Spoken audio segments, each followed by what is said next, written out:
Prosecutors working for special counsel Robert Mueller now accuse President Trump's former campaign chairman, that's Paul Manafort, of witness tampering. Mueller's team has charged Manafort with 23 counts in 2 different courts, including money laundering and acting as an unregistered foreign agent.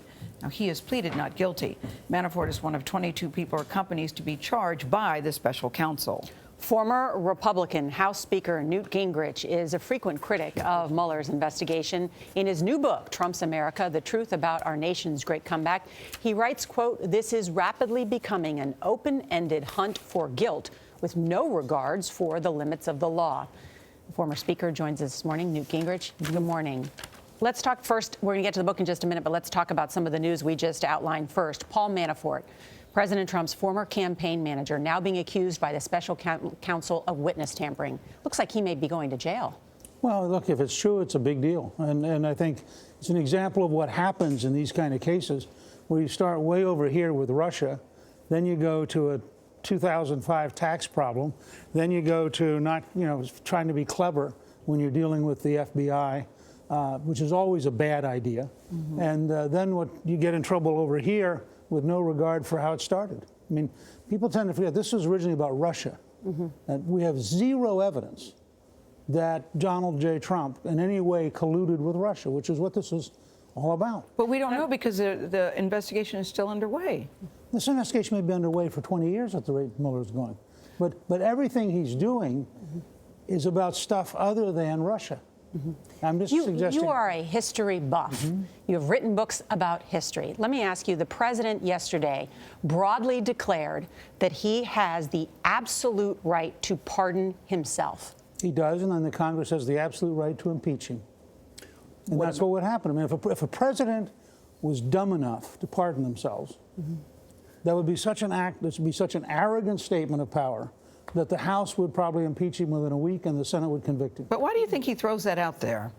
He says on one hand. I think Trump learned in New York City media that churning works. Huh. You do something this morning, and by this afternoon you do something else, and by this evening you do something else, and everybody's busy running around chasing each other.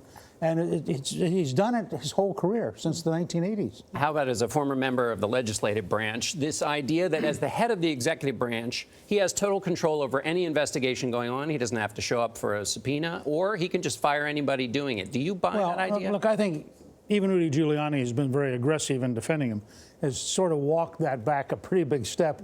I think he should. Well, look, I think if there's a subpoena, it would lead probably to a Supreme Court test. It's never been tested.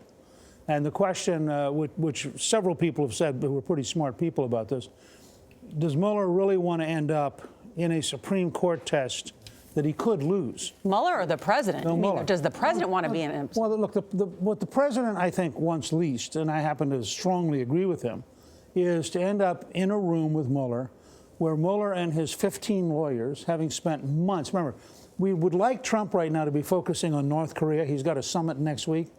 Mm-hmm. Well, Mueller and his team ain't focusing on North Korea. So they're going to amass this huge mound of data.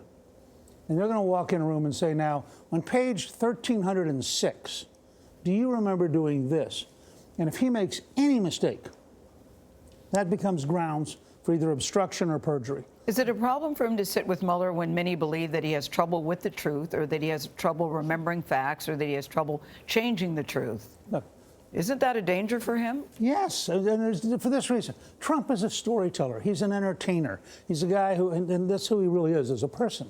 And his whole career he's been like this. But he's president of the United States. Shouldn't the president of the United States tell the truth? He should tell the truth, but he also likes to tell stories, and sometimes his stories stretch things. But isn't the question really at the center of all of this? Because I went back and spent some time with the Newt Gingrich of 1998, who I used to cover. Yeah. He used to say 2 things. Above all, is the president above the law? And right. When people complained about the investigations into Clinton, you would say, look, just be patient. Everything else is noise. Aren't those 2 things to live by now, basically? Absolutely. And as I said a while ago, I don't think he can pardon himself. I think that would lead to a reaction in the Congress that would be devastating. I think he should tell the truth. But I also think, and I say this from my own experience, because I once had an independent counsel who had 1 million pages of my material, and I watched what happened to Scooter Libby and other people. You have to be extraordinarily careful. And the most they should do is agree to written interrogatories where if Mueller wants to submit in writing what questions he wants answered, the president should then submit in writing his answers.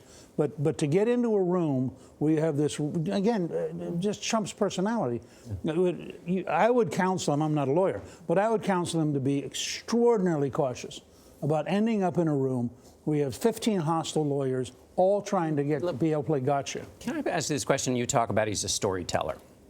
In your book, you make a very strong case the president is reconnecting a certain part of America with American values. Right.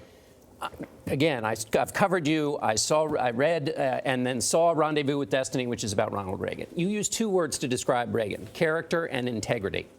You can't find those words in this book about this president. Isn't that a challenge when you're talking about connecting America with core values? Aren't integrity and character core values? Look, they're totally different people. I mean, I think shouldn't a president have those core values?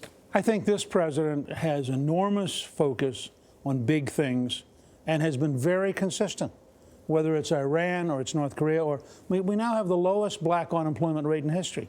And I think it's a function of his policy. Does he have character and integrity, to John's point? Yeah, I think he does, but I think he's very different. And I think he's a businessman. He's not in the business that you and I are in, or the business.